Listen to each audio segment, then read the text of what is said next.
Puasa itu punya rahasia, yang rahasianya nggak ada pada sholat, nggak ada pada sedekah, nggak ada pada zikir, nggak ada di baca Quran.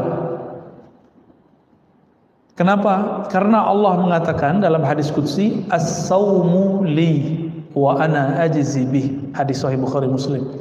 Puasa itu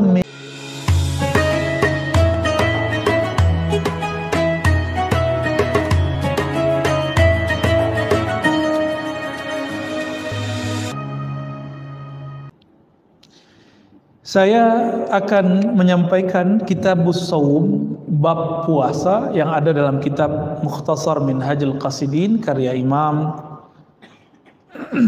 Ahmad bin Abdurrahman bin Qudamah Al-Maqdisi yang wafat 689 ya.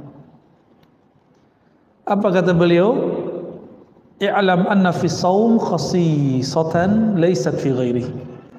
Puasa itu punya rahasia, yang rahasianya nggak ada pada sholat, nggak ada pada sedekah, nggak ada pada zikir, nggak ada di baca Quran. Kenapa? Karena Allah mengatakan dalam hadis qudsi, as-saumu li wa ana ajzi bih. Hadis sahih Bukhari Muslim. Puasa itu milikku. Nah, ini hampir setara kata beliau dengan ayat surah Al-Hajj ayat 26, wa tahhir baiti.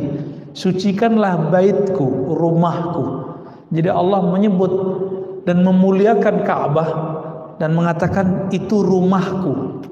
Tapi Allah butuh rumah nggak Pak? Maksud rumah di situ adalah rumah tempat menyembahku. Tapi rumah tempat menyembah Allah itu benda. Bener ya? Benda hidup atau benda mati? Benda mati. Benda mati itu dia menjadi bernilai ketika ada orang yang sholat di dalamnya.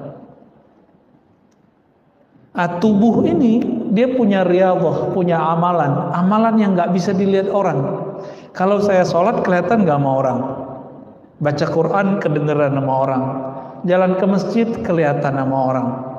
Kalau kita puasa nggak ngasih tahu orang bakal tahu nggak? Istri kita nggak bakal tahu, pasangan kita nggak akan tahu, tetangga kita nggak tahu, bahkan mungkin ya apapun makhluk di sekitar kita nggak akan tahu kita ini lagi puasa atau bukan, sampai kita bilang maaf aku lagi puasa gitu. Tapi Nabi mengajarkan jangan ngaku puasa dalam bab sembarangan. Ngaku puasa itu kalau diajak berantem sama orang, insa bahu ahadun aw syatamahu falyaqul inni shaim. Kalau ngaku puasa itu saat orang ngajak berantem. Diajak berantem sama orang. Berarti puasa itu yang dimaksud Rasulullah bukan sekedar puasa lapar dan haus, ada puasa emosi. Baik. Maka beliau mengatakan innama fuddilas shaum lima'dayain. Puasa itu Allah tinggikan, Allah utamakan karena dua hal. Pertama, sirrun wa amalun batinun. Puasa itu amal sir, amal yang rahasia. Orang nggak tahu kalau nggak dikasih tahu. Wa amalun batinun itu amal batin. Maka orang-orang yang ingin mengolah batinnya, dia harus puasa. Kenapa orang Islam hari ini kurang tajam, kurang peka kolbunya? Karena jarang puasa. Firasatnya nggak bisa ditangkap. Kita dapat firasat, tapi kita nggak ngeh. Ini bener nggak nih? Ya. Kenapa? Karena kurang puasa. Di luar sana ada orang nggak bersyariat, bahkan nggak beragama, tapi dia rajin tirakat puasa. Kadang lebih tajam daripada kiai. Pernah lihat, pernah dengar? Itu bukan karena kenapa-kenapa, emang begitu. Dan itu pernah ditanyakan kepada Sayyidina Nabi Rasulullah SAW. Kenapa ada ahli kitab kok tajam firasatnya? Nabi mengatakan as-shaum, karena puasa. Jadi puasa ini amal amal dahsyat.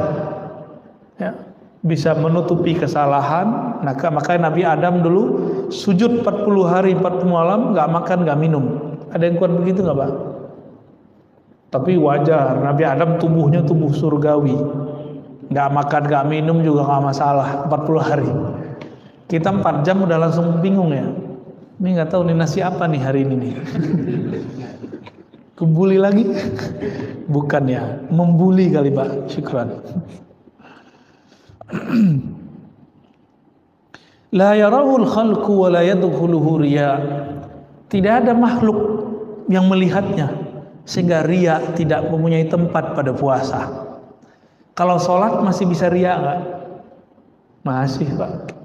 Coba aja cek sendiri. Kalau rukunya, sujudnya lebih lama di masjid, di rumah ngebut, itu ciri-ciri riya. Ciri-ciri riya harus dibenahin tuh. Tapi kalau sujudnya di rumah, sujudnya di sini sama panjangnya, insya Allah ini udah mulai stabil. Riyanya bisa dihalau. Riya ini kan perasaan dilihat orang. Perasaan dilihat orang beramal namanya riya.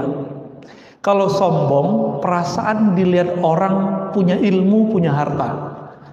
Nah, sombong orang punya harta itu nggak lebih parah. Yang parah itu orang kalau merasa punya ilmu. Ini gawat Pak. Kalau punya harta, sholat hilang rasanya. Tapi kalau orang punya ilmu, dia sujud pun kolbunya belum sujud. Kenapa? Karena dia merasa dirinya berilmu. Dia takbir, dirinya belum takbir, lidahnya udah takbir Allah yang maha besar. Tapi dalam dirinya dia masih mengatakan ilmuku lebih besar, lebih banyak daripada imam. Nah itu hati-hati tuh. Jadi beda riya sama sombong apa? Ini kita ulang-ulang Pak. Dulu awal ngaji di sini saya pernah jelasin itu. Sombong ru'yatun nafs, ru'yatul ilm. Sombong itu saya melihat diri, merasa diri saya berilmu, merasa diri saya wali, merasa diri saya ini orang soleh, merasa diri saya ini lebih dekat kepada sunnah Nabi daripada yang lain, lebih aswaja dari yang lain. Ini hati-hati nih, sombong itu. Nah, kalau riya merasa diri beramal, karena merasa beramal ingin dipandang orang. Maka yang paling sering kena riya ini pengurus masjid Pak. Hati-hati Pak pengurus ya. Yang lebih parah lagi pendiri masjid. Pendiri masjid ini gampang sekali setan mau menggugurkannya. Jadi setan tuh intai terus. Karena Allah itu ganti. Orang yang bangun masjid Allah bangunkan nanti surga. Allah bangunkan surga. Maka setan tuh nunggu supaya surga-surga yang sudah kita bangun itu, istana-istana yang sudah kita dapatkan itu kita merobohkan kembali. Gimana caranya? Dia nunggu kita konflik. Bapak yang dulu bangun masjid ditunggu konflik dengan pengurus baru. Nanti kalau udah konflik, setan ngomong, kamu bilang dong, ini masjid kalau bukan karena kamu nggak jadi. Tunggu aja Pak, nanti setiap masjid orang akan ngomong begini. Benar nggak? Dan saya udah ketemu sering. Orang-orang yang cuma jasanya beberapa di masjid ngomong, kalau bukan karena saya masjid ini nggak jadi. Dia sudah punya istana di surga, langsung roboh. Roboh semua itu. Nauzubillah min dzalik. Maka pengurus masjid, pendiri masjid, tolong jangan ungkit-ungkit yang begini, ya. Puasa dulu deh, ya, latihan puasa. Yang kedua, annahu qahrun li'aduwillah. Sesungguhnya puasa itu bisa melemahkan musuh-musuh Allah. Qahrun ini kan secara bahasa artinya bisa memaksa, melawan. Cuma bisa puasa. Jadi kalau ada orang nanya, Ustadz, ada nggak zikir melemahkan syahwat? Nggak ada. Yang ada cuma puasa. Kok begitu? Jadi kalau antum nih baca Quran, khataman, zikir 1000-an, mata masih bisa jelalatan Pak. Serius. Syahwat tambah menjadi-jadi. Karena zikir mazakar itu beda tipis saja, za sama zi. Serius. Maka kiai itu banyak istrinya, wajar, zikirnya kuat, yang satu lagi kuat juga. Obatnya cuma satu, saum, puasa. Ini PR kita semua, PR saya juga. Ya. Li'anna wasilatal aduwwi syahawat. Ya. Kenapa? Jadi perangkat senjata bom atau nuklirnya setan itu yang paling dahsyat itu namanya syahwat. Ya, syahwat ini keinginan rendah. Jadi kita ini nggak ada yang selamat, Pak.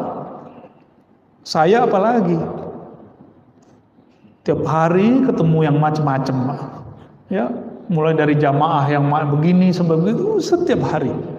Godaan saya lebih kencang dari Bapak. Jangan dikira saya selamat. Enggak, saya enggak selamat. Kalau Allah enggak bantu saya enggak selamat. Maka mohon doanya, semoga saya selamat.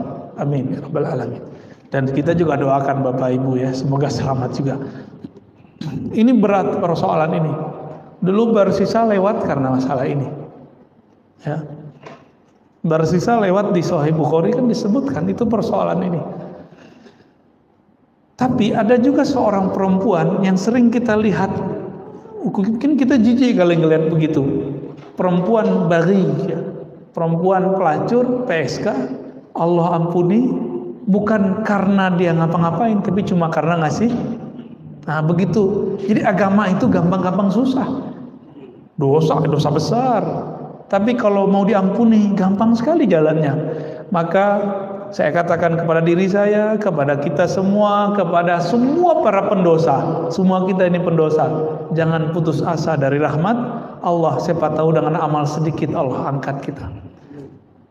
Jadi kadang-kadang ada amal yang orang gak sangka-sangka, karena amal itu Allah angkat dia jadi waliullah.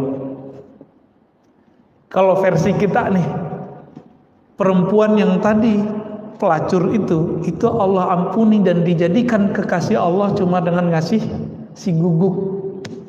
Lah sekarang ada ustadz katanya mau nabrak anjing, Pak. Jadi wali nggak tuh? Jadi wali Allah apa wali setan?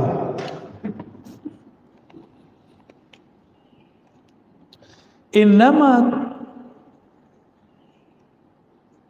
tuqawwi syahawat bil akli atau tuqwa syahwat bil akli wasyurb.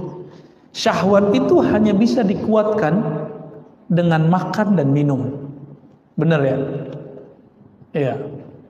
Wah, jujur aja lah Pak ya. Dulu kawan-kawan kita yang ya jadi ustadz nih punya rahasia nih saya sebutin ya. Itu kalau ngomong ketemu Pak, nggak ngomongin ilmu, itu makan tiap hari. Jadi para ustadz kiai itu kalau ketemu, kalau diawali dia ngomongin kasyafat, kasyaf langit. Kalau dia kiai ahli ilmu biasa ngomongin syahwat, urusan poligami. Nih, serius nih Bapak ya. Serius. Terus kalau istrinya banyak gimana? Ngomongin syarabat, apa obat penguat. Makanya kiai-kiai itu kalau udah ketemu, aduh ngomongin obat kuat mulu Pak. Kalau yang banyak posnya ya, maaf ya Pak Kiai. Madamat ardu syahwat mukhassabah, fasyayatinu yataraddaduna ila dhalikal mar'a. Selama lahannya syahwat ini disuburkan dengan makan dan minum, maka setan pun gampang nyangkulnya. Gampang setan nyangkulnya. Wa yatruku syahwat wa yutraku syahwat tudiku alaihimul masalik. Jadi dengan meninggalkan syahwat, mengurangi makan dan minum, ini bisa melemahkan darah. Jadi ternyata syaitan itu mengalir di darah, benar ya? Jadi orang kesurupan sama orang kesyahwatan itu lebih gawat orang syahwat. Kesurupan tinggal dibacain dikit sadar Pak. Nggak usah dibacain, kasih aja tuh apa bawang putih, kasih ke hidungnya, sadar itu Pak. Ya, balik lagi kesadaran dia tuh, nggak usah dibacain aneh-aneh. Ya, nggak bisa kasih tai kucing Pak. Pasti sadar itu, kabur itu ya. Itu versi teman saya itu, versi jalan lain. Tapi kalau dulu kita dapat pakai bawang putih yang baunya keras, sembuh. Tapi kalau orang syahwat dikasih bawang putih tambah kuat Pak syahwatnya. Malah itu penguat ya. Kalau orang makan, minum, bahkan olahraga, orang kalau makan, minum, olahraga, lengkap sudah, syahwatnya berlipat. Karena hormon bahagianya masuk. Kalau makan minum doang paling penyakit, tapi kalau makan minum olahraga, waduh masya Allah. Apa yang terjadi? Darahnya kuat, uratnya kuat, ototnya kuat. Wah, itu menjadi senjata luar biasa bagi setan. Ya. Maka jalur pintas untuk mengatasi itu cuma puasa. Jadi puasa itu bekamnya setan. Jadi hijamahnya syayatin puasa, hijamahnya darah buang darahnya. Maka bapak-bapak yang kolesterol, kalau mau hijamah kurangi dulu konsumsi obat pengencer darah, ya. Minum jamu yang dianjurkan oleh ahli herbal, baru dibuang Pak. Itu cuma bisa dibuang, nggak bisa diapa-apain. Ngapain darah disimpan-simpan di badan kalau kotor? Buang aja. Maka Nabi SAW ketika dimi'rajkan ke langit, beliau dipesani oleh Jibril, "Hai Muhammad, ihtajim. Hai Muhammad, berhijamahlah engkau, berbekamlah. Coba amalkan Pak sunnah ini. Nanti punggungnya yang berat-berat itu, kepala yang sakit-sakit itu, ini tanda kolesterol kan beratnya di sini. Kalau orang stres di sini Pak." Beda tuh ya. Kalau kena corona di sini dia stres dia. Tapi kalau di belakang, apalagi yang suka santen-santen tuh ya, soto Betawi itu santen kan, rendang Padang tuh, gaji-gajihan. Kalau gaji mah kita seneng Pak. Kalau gaji yang itu tuh, itu cuma bisa dibuang, buang aja. Orang Barat kan nggak punya pengobatan ala ya dicabut-cabut gitu darahnya, nggak ada. Pijit kan nggak ada, akupuntur nggak ada. Mereka mainnya ngobatin darah. Kalau kita jalur pintas, buang darahnya. Sama. As-saumu hijamatus syayatin. Jadi ini boleh kita sebut sebagai sebuah istilah. Puasa itu hijamah, mengeluarkan syaitan, melemahkan syaitan. Ya, mau nggak ngelemahin syaitan? Ya kalau nggak sempat Senin Kemis puasa Daud, minimal puasa 3 hari dalam sebulan. Ya jatah badan itu Pak. Nah mengenai puasa nanti dia sebutkan di sini beberapa anjuran ya. Yustahabbus sahur wa ta'khiruhu. Dianjurkan sahur dan diakhirkan. Ini kita banyak orang awam ngomong saya nggak sahur, tapi dia ternyata makan minum. Minum itu sahur Pak. Saya cuma makan kurma, lah itu mah sahur. Jadi sahur itu nggak mesti nasi. Cuma orang Indonesia sahur mesti nasi, enggak. Ini sahur sehat kalau mau. Konsumsi kurma aja atau pisang, udah itu aja konsumsi. Jangan banyak-banyak makannya. Katanya mau melemahkan syaitan. Terus ketika berbuka jangan langsung minum teh. Air putih dulu nih. Ini dulu minum. Nah, ini perintah Nabi. Terus kurma. Tapi saya yakin tubuhnya orang Indonesia lebih cocok dengan buah-buahan Indonesia. Meskipun kurma dianjurkan, kita ambillah kurma 1. Kita makan, ngikutin sunnah Nabi. Karena Nabi berbuka dengan kurma. Seandainya Nabi dulu ada di Karawaci, kira-kira gimana Pak? Dulu nggak ada impor-impor kurma. Kira-kira pakai apa Nabi bukanya? Paling pakai pisang. Apalagi kira-kira buah-buah seger yang nggak asam di perut, cari aja. Kalau pisang kan ada yang asam, ada yang enggak. Ya, kalau kita mukanya asam Pak. Coba dicari aja itu. Sebenarnya pisang tertentu tinggal direbus, makan, direbus diungkep. Nah, saya yakin itu lebih cocok bagi orang Indonesia. Jadi jangan ngotot juga, Ustadz harus kurma. Loh, ente bayangin, di zaman dulu Islam baru masuk ke negeri ini, belum ada namanya impor-impor kurma. Orang buka pakai apa? Maksudnya pakai buah seger. Jadi kolak nanti Pak, tunggu ya, ini udah nafsu aja nih kalau udah ngelihat macam-macam. Udah begitu, sholat dulu, nanti baru mau makan kolak, mau makan apa tadi, mau minum teh. Kayaknya nggak seger kalau nggak minum teh dingin. Nanti itu ya, selesain dulu sholat. Nah ini kalau mau cara berbuka yang berkah, ya, insya Allah itu lebih baik. Wa ta'jilul iftar wa ayyaftura 'ala tamr, ya, mendahulukan berbuka dan berbuka dengan tamar. Nah, ini karena tamar kurma itu dulu paling mudah ya. Wa yustahabbul jawd fi Ramadan wa fi'lul ma'ruf wa qasratus shadaqah iktidaan bi Rasulillah. Dianjurkan di bulan Ramadan, kalau kita sudah biasa dermawan, di bulan Ramadan dermawannya naik berkali lipat. Jadi jangan pelit bulan Ramadan, banyak-banyakin. Kenapa? Karena Nabi kalau bulan Ramadan itu duit masuk itu keluarnya secepat masuk. Masuk keluar, masuk keluar. Wah, starter kita gimana? Lah, masih bilang gimana matematikanya, masih matematika insan, belum matematika ilahiyah. Ya. Wa yustahabbu dirasatul Quran wa al-i'tikaf fi Ramadan. Wal i'tikaf fi Ramadan. Dianjurkan dirasah. Dirasah di sini bisa artinya belajar Quran, bisa diartikan tilawatul Quran. Lalu i'tikaf di akhir ya. Tapi saya menganjurkan amalan yang paling afdal itu bukan banyak khatam Quran. Tapi kita membaca Quran, kalbu kita merasa terkoneksi, terhubung kepada yang menurunkan Al-Quran.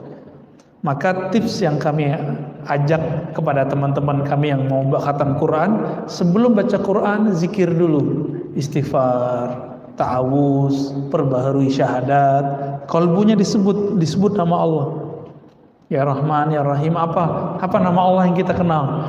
Kira-kira sudah tenang, baru kita baca Al-Quran. Nanti pas baca Quran ada muncul sedikit saja di dalam hati rasa malal. Apa arti malal? Bosan.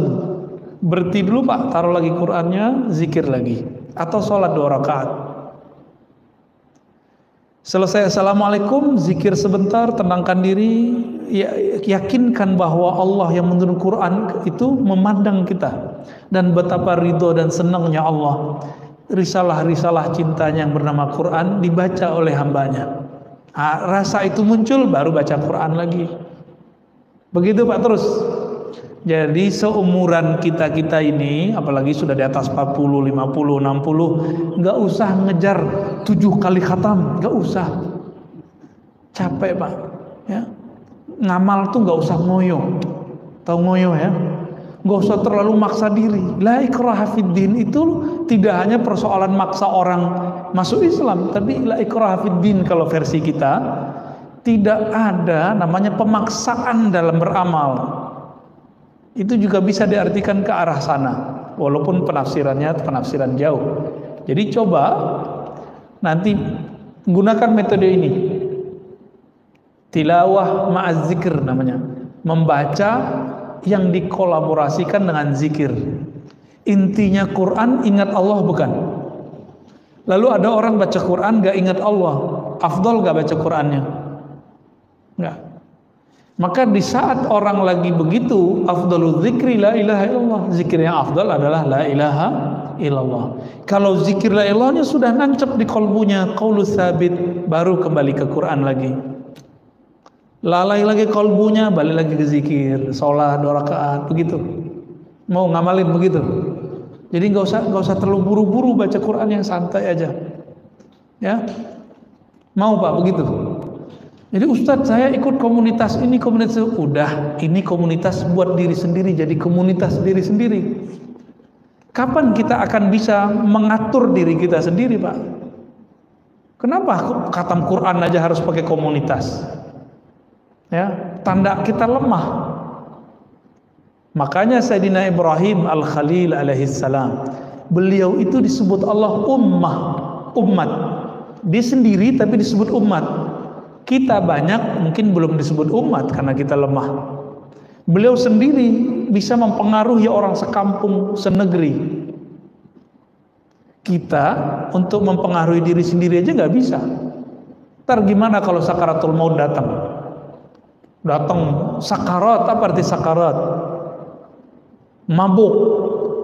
Kalau nggak bisa mengendalikan diri, lewat Pak, su'ul khotimah. Maka sebelum itu terjadi, latihanlah. Latihan mabuk capek, mabuk bosan, ya. Jadi kita berharap jangan kejut-kejutan kalau beramal, santai aja ya. Ala bi dzikrillah tatmainnul qulub. Ketahui hanya dengan zikrullah. Quran kan zikrullah, tapi kok buru-buru. Kalau baca Quran mestinya tenang. Tapi banyak orang baca Quran kok malah tambah galau, mikirin khataman, ya. Taib. Dan disebutkan di sini Nabi SAW jika di akhir 10 hari terakhir, ya, dakhala al-ashr shadda mi'zarah. Jadi Nabi itu pakai sarung, Pak. Ya, Nabi setiap 10 hari terakhir mengencangkan sarungnya tuh. Nabi pakai sarung kan? Ayo amalin pakai sarung ntar. Boleh nggak pakai gamis? Ya gamis itu bagian dari sarung karena bentuknya sarung. Coba amalkan sunnah sarung hari ini, besok mau gamis, besok pakai celana gitu, ya, digilir aja. Nabi itu fleksibel, orangnya nggak kaku. Yang kaku kan kita Pak, mesti pakai sarung tiap hari, ya kan repot juga. Nah, tapi kalau di Malang, di Jombang, di Madura tuh ya, kiai-kiai nemenin istrinya masuk ke mall pakai sarung Pak. Coba antum pakai sarung masuk. Jadi orang aneh. Mengencangkan sarung itu bisa berarti tidak menggauli istrinya, bisa berarti beliau ini mulai ketat beramalnya. Nah, saya lebih cenderung mengartikan beliau ketat dalam beramal, ya. Maka Nabi itu, ini kan orang nanya, Ustadz, bid'ah nggak sih bangun-bangunin orang subuh? Tergantung caranya. Nabi kan disebutkan wa ayqaza ahlah. Nabi jika sudah mau beramal yang ketat tadi, membangunkan keluarganya. Bahkan Nabi itu ketuk, dulu kan belum ada mic, masuk ke rumah ketuk semuanya. Keluarga Nabi kan banyak, istrinya 9 waktu beliau mau wafat. Lalu anaknya, istrinya, sepupunya itu dibangunin semua.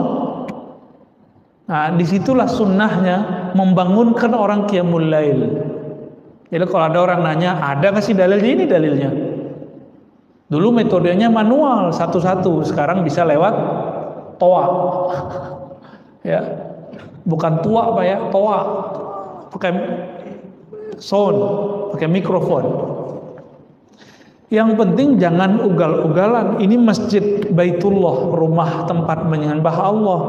Maka ini hati-hati Pak, nanti anak-anak muda jangan sampai nggak beradab ketika dia membangunkan orang di masjid. Gimana? Nah itu nggak benar itu. Nah, diajarin. Ya, ini kasihan Pak, jangan diganggu ya. Biarin aja, biarin. Annahu kinayatun anil jidd wa tashmir, anil jadd wa tashmir fil amal, ya. Ini maknanya adalah mengetatkan amal. Dan bagian nomor 2 terakhir, jadi ada 2 poin lagi. Imam Ghazali yang merupakan sumber kitab ini, Imam Ghazali punya kitab Ihya, diikhtisar oleh Ibnul Jauzi, Ibnul Jauzi diikhtisar lagi oleh Ibnu Qudamah Maqdisi. Membagi kelas salat saum itu menjadi 3, dan kita nanti akan sering dengar ustadz berceramah di bulan puasa nanti mengenai pembagian ini. Tapi saya nggak mau teoritis, nanti kita langsung tunjukkan prakteknya ya. Yang pertama saumul awam, saumul umum, puasa orang umum. Puasa umum itu puasa dari makan, minum dan jima, cuma itu. Tapi matanya jelalatan, telinganya masih suka gosip, lidahnya masih suka cari lawan. Nah, maka nih aktif sosmed yang beda-beda paham, udah stop dulu deh ya. Ustadz, saya nggak bertengkarnya pas puasa, malamnya saya tengkar lagi di sosmed. Ya sama aja. Tujuan puasa kan biar setelah puasa selamat. Ini habis berbuka, balik lagi dia, kambuh lagi. Nah, ini bahaya. Ini puasa orang awam. Orang awam, shaumul umum, dia berpuasa hanya untuk mengurangi makan, minum, jima. Nah, kita mau sampai tahun kapan Pak begini-begini mulu? Ya, mau nggak naik kelas? Mau? Nah, sekarang jangan cuma lapar sama dahaga, sama jima.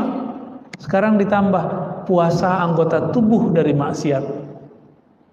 Mulai puasain mata.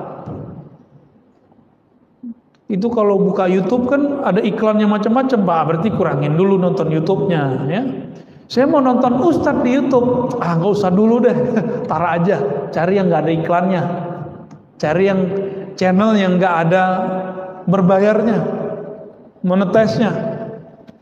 Kan bisa kita cari, kan kelihatan, ya. Kelihatan ada kuning-kuning itu ya. Lah Ustadz, saya ini mata udah bebal. Belagu gaya dia ya. Mata saya sama aja yang buka menutup. Saya nggak percaya. Ya, kiai aja lewat, barsiso aja lewat, masa ente nggak kuat, masa ente kuat gitu. Jadi kalau ada orang bilang bagi saya sama aja, orang buka-bukaan sama tutup-tutupan, wallahi ini nggak mungkin, ya nggak mungkin. Dulu kita di Istiqlal, pas keluar naruh sendal, saya kan pernah cerita, ya. Pas di samping saya ada juga yang ngambil sendal, tapi masya Allah Pak, badannya masya Allah, ini kelihatan juga sama saya sekali.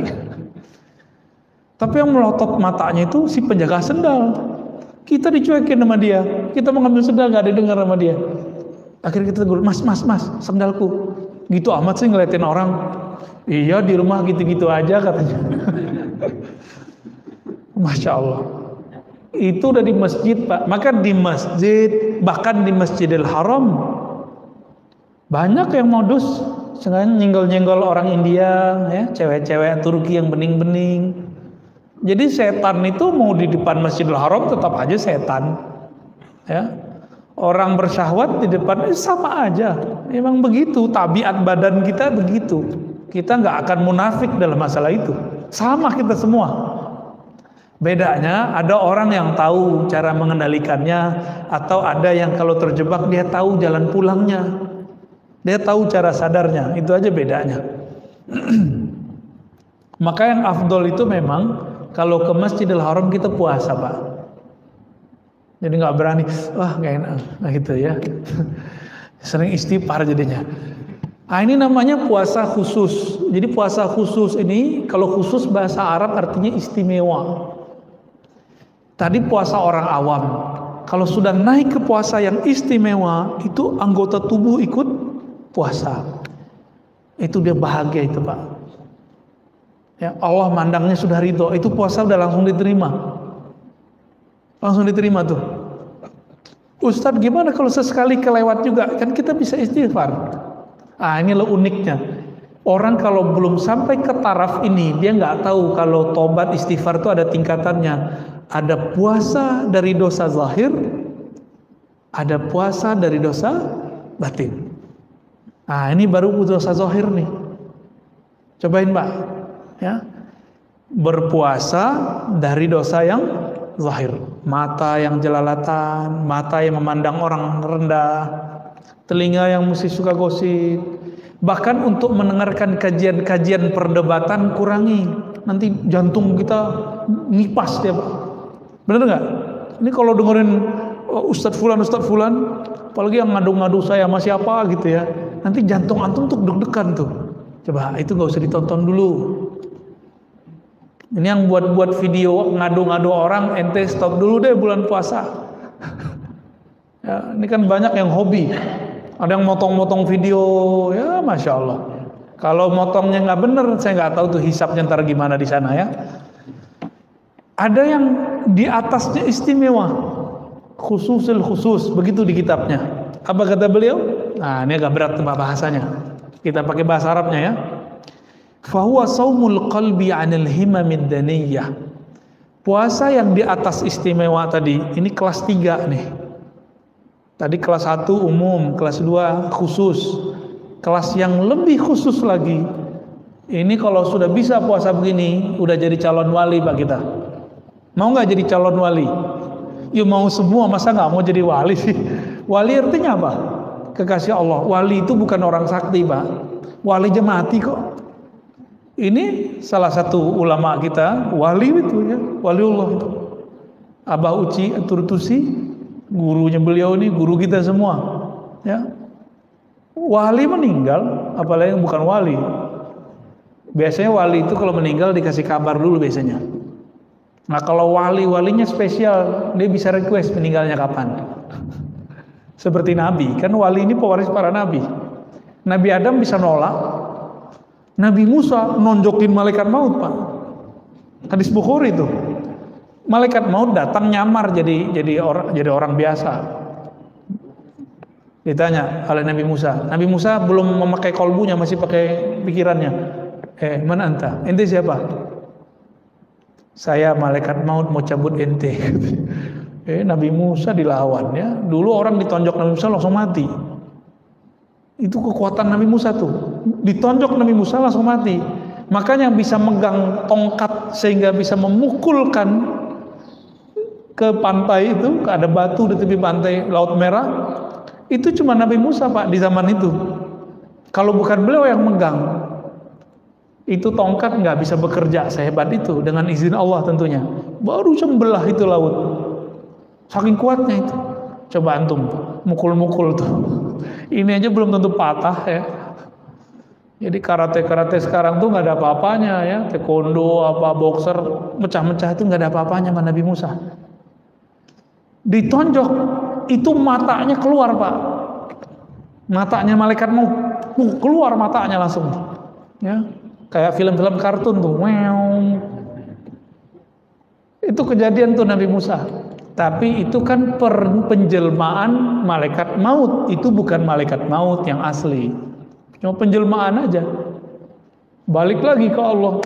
Ngadu ya Rob, saya ditonjok sama Nabi Musa. Baru dikasih tahu ya bahwa jatahnya udah habis. Baru dia mau terima. Jadi Nabi sama wali-wali yang spesial itu bisa request Pak meninggalnya. Ya. Said Muhammad Alawi Al-Maliki Al-Makki, ulama kita, guru besar kita di Mekah, dulu request, ya Rob, kalau engkau mau ngambil aku, tolong ambil lagi ngaji sama teman-teman, sama murid-murid, sama sahabat-sahabat. Bener Pak, bulan puasa, beliau agak aneh sekali itu, nggak mau berhenti ngaji. Udah sampai waktu mau sahur, masih ngaji. Baru rehat-rehat bentar, ya suasananya masih suasana taklim. Allah jemput beliau. Jadi mulia sekali. Orang kalau lagi pengajian mulia nggak? Yarfa'illahu allazina amanu wallazina utul ilma darajat. Orang berilmu lagi ngajar itu diangkat sama Allah. Nah, lagi begitu diangkat nyawanya. Ya, beliau wali besar itu ya. Nah, semoga kita diangkat oleh Allah dalam keadaan yang mulia. Amin ya rabbal alamin, di tempat yang mulia juga ya. Saumul qalbi, puasa qalbu dari himamid daniyah, angan-angan rendahan. Jadi jangankan memandang yang haram, kepikiran yang haram aja nggak mau. Nah ini dia puasa qalbu. Wal afkar al mubi'idah anillah, atau pikiran, angan-angan yang menjauhkan diri kita dari Allah Subhanahu wa taala. Wa kaffuhu amma siwallahi ta'ala bil kulliyah, lalu menahan hati supaya tidak berpaling kepada selain Allah. Berarti puasanya orang-orang yang khususul khusus ini itu sudah masuk kepada puasa dari kelalaian kolbu. Bagi mereka puasa rohaninya rusak kalau kolbunya lupa mengingat Allah. Maka saya ingat dulu waktu masih kecil, umur 12 tahun, saya datang ke salah satu guru saya yang ahli zikir. Apa kata dia? Ente tahu nggak bocah? wali Allah itu kalau lupa sedetik saja, satu nafas saja mengingat Allah, mereka tobat. Dulu nggak kebayang, Pak. Maksudnya apa? Dikata guru kita. Pas baca kitab Imam Ghazali, faham kita. Oh, ini ternyata maksudnya. Jadi puasa mereka tidak hanya sekelas makan, minum ditahan, jima ditahan, syahwat ditahan, enggak. Tapi sudah masuk ke level di kolbunya nggak boleh kemasukan apa aja kecuali nama Allah Subhanahu wa Ta'ala. Nah, ini kalau nggak dibimbing nggak bisa, Pak. Dulu kita puasa fisik yang bimbing orang tua. Apa kata orang tua? Ente kerjain ini, kalau puasa 30 hari dapat hadiah sepeda, misalnya gitu. Nah, ini kolbu ini butuh ada mursyid. Maka saya pastikan nih Bapak nggak akan sukses mencapai puasa ini kalau nggak ada mursyid. Nggak akan sukses. Mursyid badannya adalah orang tua kita dulu puasa badan. Kalau puasa kolbu, mursyidnya harus ahli kolbu. Ya. Wa hadha shaum lahu syuruh ta'ti fi ghairi hadzal mawdi', ya. Penjelasan mengenai ini ada di bab-bab setelahnya.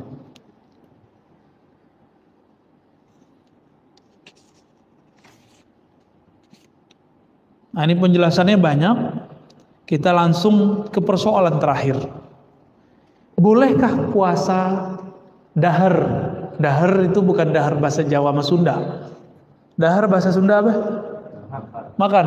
Puasa kok makan? Dahar itu artinya sepanjang masa, kecuali di waktu yang diharamkan. Boleh nggak puasa begitu? Boleh. Nah, karena ada sekarang yang bilang nggak boleh. Kita cek. Ini kan beliau manhajnya salaf. Kita cek Pak ya, manhaj ulama yang ngikut salaf bolehin apa enggak?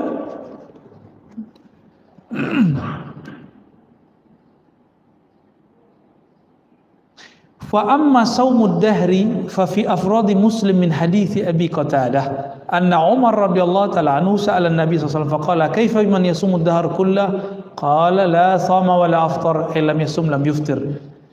Jadi Umar pernah konfirmasi ke Nabi tentang puasa dahriyah, puasa setiap hari. Kata Nabi, ya nggak apa-apa, dia tidak berpuasa, tidak berbuka, lam yasum wa lam yuftir. Wa hadza mahmulun ala man sarada shaum fil ayyam al manhi.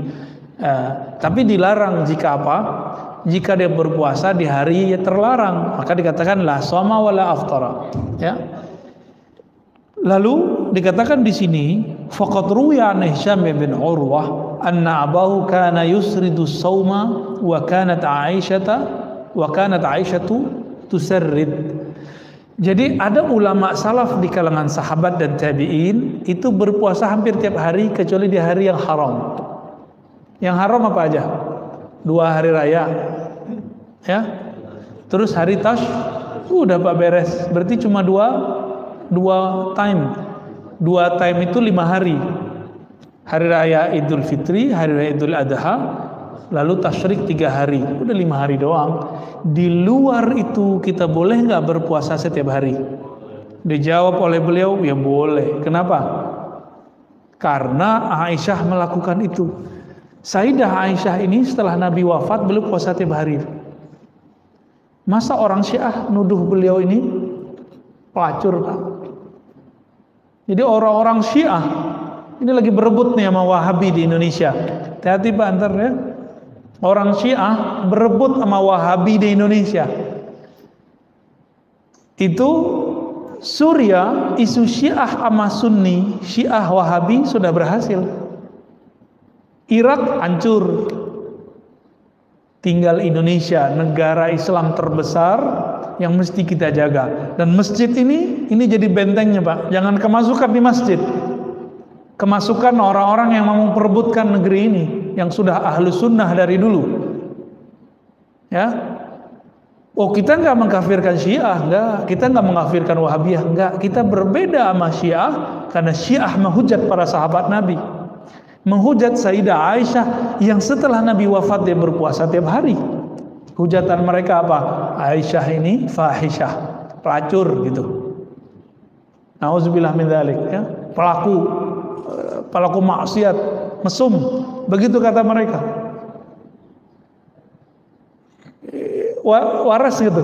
Nabi wafat di pahanya Aisyah, Pak. Itulah tubuh paling mulia.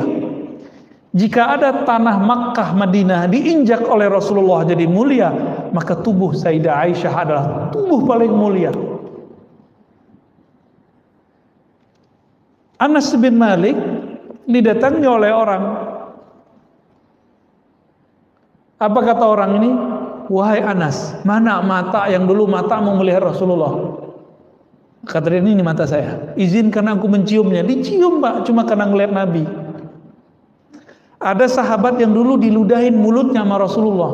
Ada yang dia makan sesuatu dari darahnya Nabi, dari bekasnya Rasulullah. Itu sahabat datang minta berkah. Minta berkah, Pak. Ini Rasulullah punya istri, semua dari diri Nabi masuk ke dalam dirinya. Kira-kira kurang berkah apa tuh?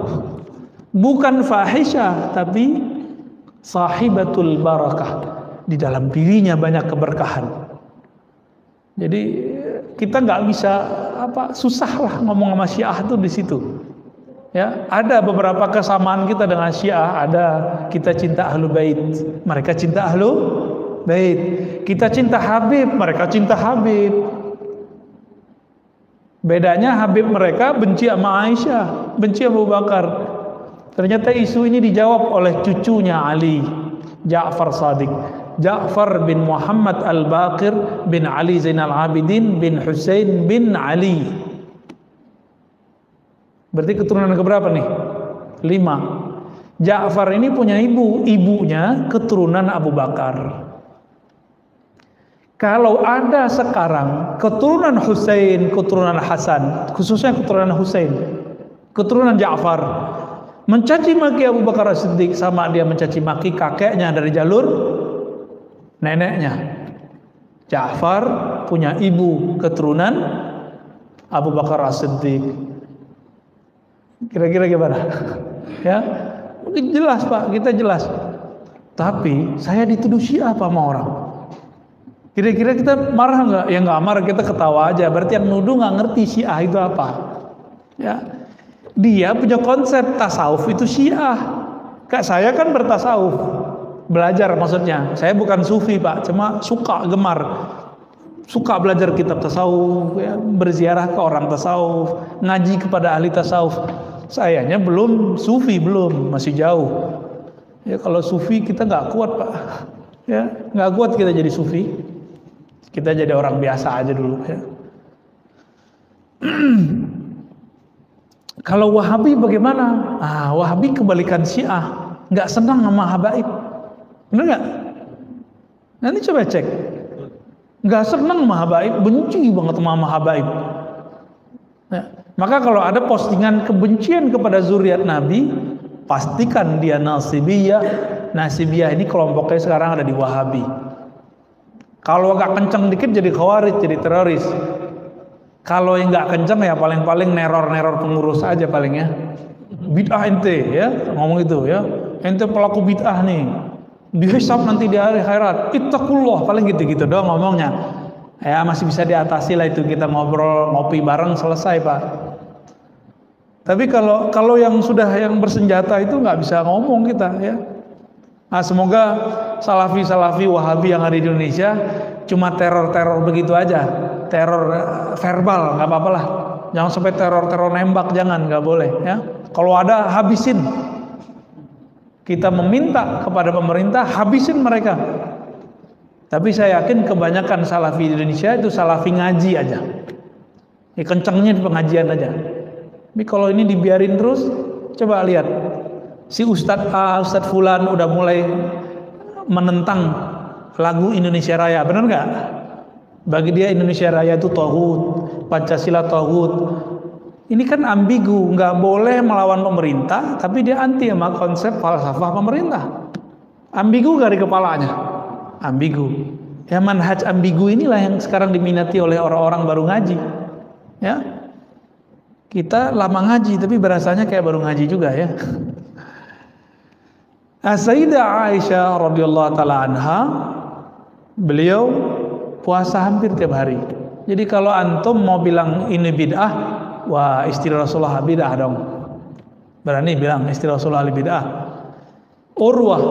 Urwah ini masih keluarganya Aisyah, itu puasa hampir tiap hari. Dia sanadnya ke Sayyidah Aisyah. Utsman juga sama. Anas bin Malik bercerita Abu Thalhah itu berpuasa 40 hari. Izzuddin bin Abi Salam pernah puasa, ini puasanya agak aneh, nggak makan minum 40 hari 40 malam, nggak makan minum. Izzuddin bin Abi Salam lagi tengkar sama Brahmana, biksu, adu kesaktian, Mbak. Izzuddin muridnya Abul Hasan Syazili, qaddasallahu sirrahu, ya, murid wali Allah besar, Al-Qutub Asy-Syahir, ya, Al-Ghauthul A'zam Abul Hasan Syazili bersembayambara, ya, kalau engkau bisa masih hidup selama 40 hari 40 malam nggak makan nggak minum, maka aku dan pengikutku ikut kamu. Begitu mereka buat MOU-nya. Hari ke-39 biksunya mati. Sedangkan Abul Hasan Syazili masih sibuk dengan nama Allah, ya Hayyu ya Qayyum, ya Hayyu ya Qayyum, masih hidup Pak dia. Ya.